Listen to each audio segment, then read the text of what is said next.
So நான் அவன்கிட்ட கேட்டேன், என்னடா ஒரே நியூஸ் பதறுது, கேவி ஏதோ சொன்னான். ஆமாண்ணா, நான் கேவி சொன்னதுக்கு அப்புறம் நானும் பார்த்தேண்ணா, நானே கேவிக்கு அடிச்சிடலாம்னு நினைச்சேண்ணா அப்படின்னா.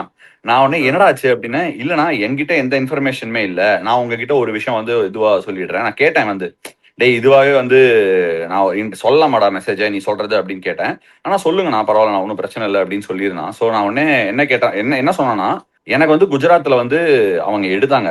போன வருஷம் நான் ஃபுல்லா எல்லா மேட்சும் நான் விளாடல. பட் நான் ரொம்ப என்ஜாய் பண்ணேன் நான் இங்க. என்னோட கிரிக்கெட்டிங் ஆஸ்பெக்ட்டுமே வந்து நல்ல க்ரோ ஆச்சு. நீங்க பாத்தீங்கன்னா பேட்டிங்கும் சரி பவுலிங்கும் சரி எனக்கு நிறைய ஒர்க் பண்றதுக்கு வால்யூம் கிடைச்சிச்சு. ப்ராக்டிஸ்லாம் அவுட்ஸ்டாண்டிங்கா இருக்கு. ரொம்ப என்ஜாய் பண்ணேன் நான் லாஸ்ட் இயர். ஸோ எனக்கு பர்சனலா வந்து டீமோட ரொம்ப ஹாப்பினா ஐ திங்க் என்னோட சான்சஸும் க்ரோ ஆகும்னு நினைக்கிறேன் கிடைக்கிறதுக்கு. ஸோ நான் எந்த விதமான கம்யூனிகேஷனுமே பண்ணல.